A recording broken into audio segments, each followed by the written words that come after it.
Hello again, I'm Warren Jackson. I'm the founder of Wiz Tech Projects. I'm also the father of the Aerosol patented HVAC system, which cleans large commercial spaces of viruses, other pathogens. It is currently available to be licensed. Today, we want to go into the different methods of disease transmission. Okay? So, transmission method. Let's take a look at um, this young lady here who has, looks like she's sneezed. Okay?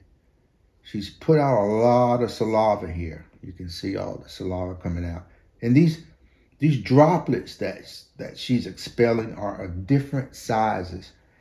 You can follow, for example, this drop. It starts off here and it's falling. You see how the line behind the drop is getting smaller? That's because the droplet, as it falls, is evaporating, okay? And if at some point, all of the saliva, as that droplet is falling, is evaporating, getting small, and at some point, it's going to get so small, it's going to evaporate totally. And poof, if there's a virus cell in that droplet, when it totally evaporates, that's going to be released into the air. And then that droplet floats around on the currents in the air. And if you're in that space and you breathe that, then you'll be breathing in and breathing out the virus. If you have an HVAC system that's mixing everything up in the room so that the temperature is even throughout the room, then everybody in the room is going to be breathing everybody else's germs. So back to this chart here, we can see that these big fat lines are getting skinnier as the drop falls. Now, we have some droplets that are starting off very small. They never make it to the floor because you see how they're disappearing? They're evaporating as they fall. Poof, they're evaporating. They're releasing their viruses into the air. That's aerosol. The larger droplets, yeah, they're going to not evaporate. They're not going to be able to evaporate in time before they hit the floor or hit a counter. Some of these are going to hit the lady on the shoe and fall on her hands, you see. Some are expelled very far out. You can see that, right? And they're also evaporating as they travel through the air. So, let's look at forces on a stationary sphere. Even though the droplets, they're not perfectly round spheres, but we have to start somewhere. So for this analysis, we're going to look at the droplets, the forces on a spherical object that's stationary. Okay? Stationary object, we have two forces. We have a buoyancy force, which is upward in direction. We have a force of gravity, which is downward in direction. We all are familiar with the force of gravity. The larger the particle is in diameter, the larger the gravity force. Mm-hmm. The smaller the particle is in diameter, the smaller the gravity force. So if this buoyancy force upward is greater than the gravity force, then the particle will move upward. If the gravity force is greater than the buoyancy force, then the particle is going to fall. Okay? So that's what's going on here in this diagram with all these particles. Yeah? They're of different sizes. So the smaller ones are hanging up in the air and they're evaporating before they can hit the ground. And the larger ones, they're hitting the ground pretty quickly here, especially here. So Dr. Wells, back in 1934, he's kind of like known as the father of virology. He was smart enough to figure out that if you take these droplets and you arrange them from the smallest droplet in order of diameter, from the smallest to the largest diameter. Here are the droplet diameters across the top, from small to large, just like we have over here. I showed you the smaller drops to the larger drops. The smaller droplets, as they fall through the air, they're evaporating. They don't reach the ground because they're evaporating before they can get to the ground. So this one's falling, poof, evaporates. This one gets a little further, poof, evaporates. This one gets even further, poof, evaporating. So as the drops get bigger and bigger, you're going to find one drop that's big enough that it's going to fall all the way and it's going to hit the ground. Poof, right there, okay? This distance right here is 6 feet. That's where your 6 feet social distancing number comes from, okay? If there is a counter or a table put in here, say that's the countertop and here are the legs, or that's a table and here are the legs of the table, and so forth, then you can see that this drop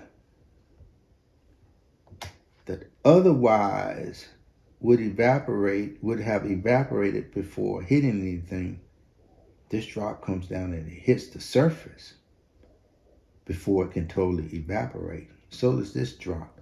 These droplets are still evaporating before they can hit the surface, okay? So we see three things going on here.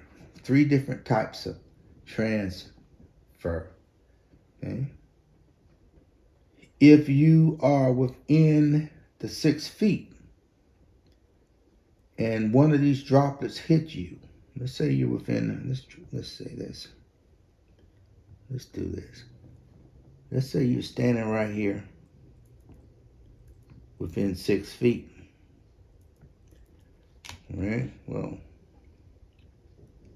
droplets can hit you directly, and that's called direct contact. You can catch the virus by direct contact.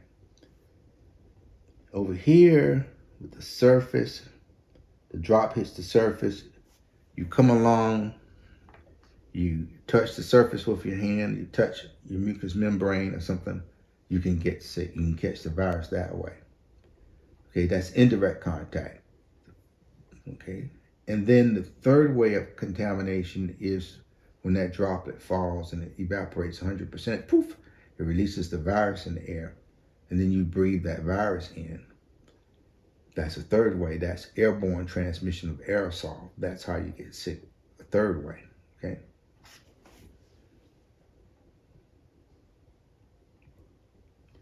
So then the CDC came out early with recommendations. But before we get there, let's talk a little bit more about these droplets and their sizes and filtration, because some of us think that filtration is everything. And it is, it takes care of a lot of things, but it won't take care of SARS-CoV-2. And here's why. Here's a typical chart showing the efficiency of various rated filters.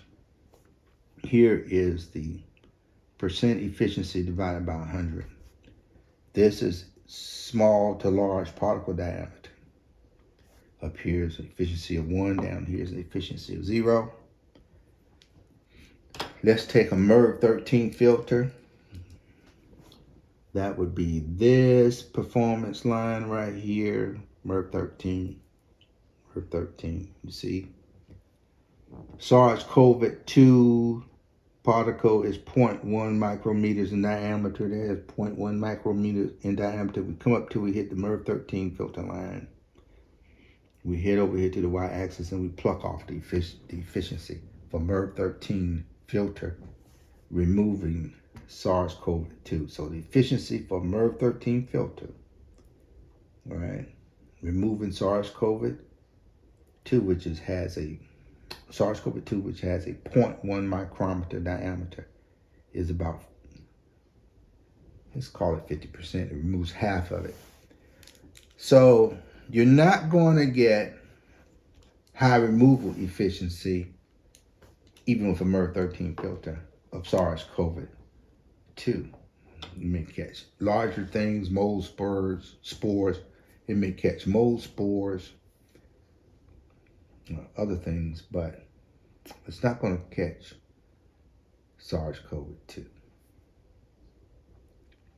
CDC recommendations early on in the pandemic, we saw where they said for direct contact, keep your distance. That's that 6 feet distance you saw on the chart.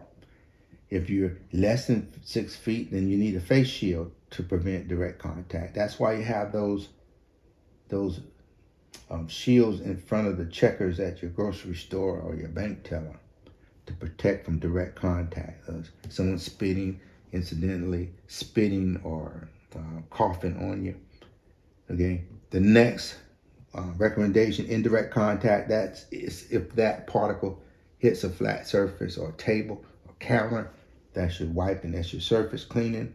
You can touch it with your hand and touch a membrane, so that's where the hand hygiene comes in. Frequent hand cleaning prevents the transmission of the disease.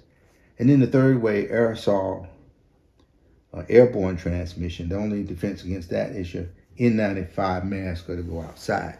Now, let's think about this a little bit as far as what causes this particular virus to go viral. Let's look at the frequency of these different contact methods. How often is someone coughing in your face? Not that often. Especially when you compare it to the number of times you were breathing. I bet you took a breath in the last 2 or 3 seconds. The average adult takes in about 15 breaths a minute. So you're constantly breathing in and out. You're constantly being exposed to aerosols, the particle that's floating in the air after the slobber drop, evaporated and released it totally. That's what you're breathing in. Because you breathe much more frequently than you touch the surface and touch your nose. You breathe much more frequently than someone coughs in your face.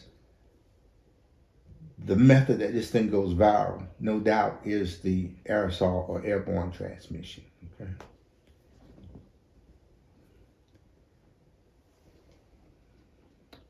For aerosol transmission, to prevent it, we recognize that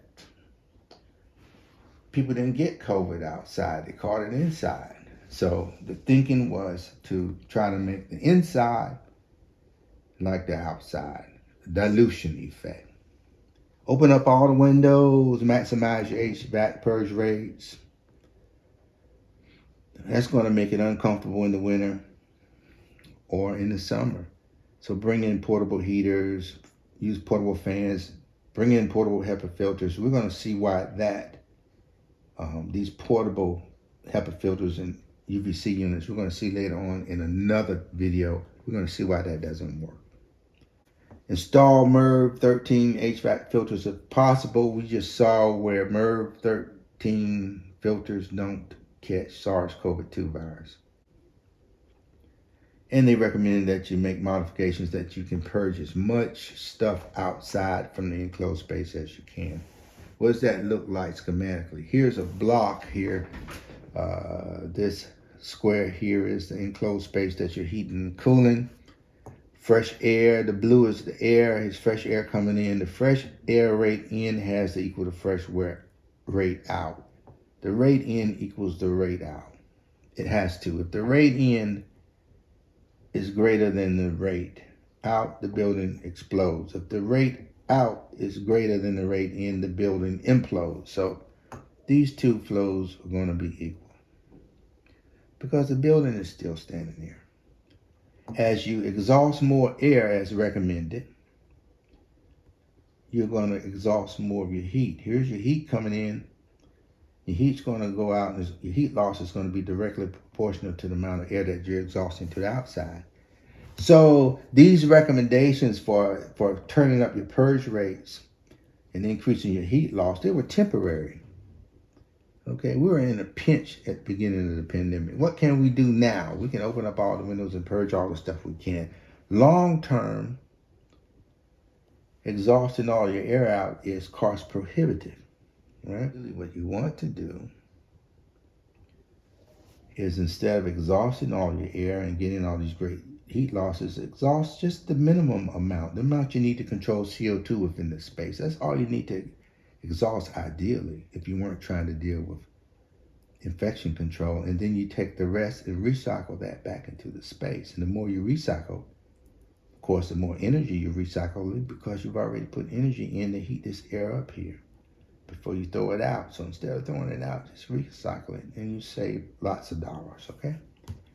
And that's the way you want to be able to operate your HVAC system. If you can't do that, you're not going to make net zero by 2050. If you can't do that consistently across the board. Because I think energy consumption from HVAC units in the United States takes about 50% of our energy consumption in this country is running HVAC systems. Okay. So that's all I have for you today. If you remember, subscribe to this channel, I would appreciate it. And we'll talk to you next time.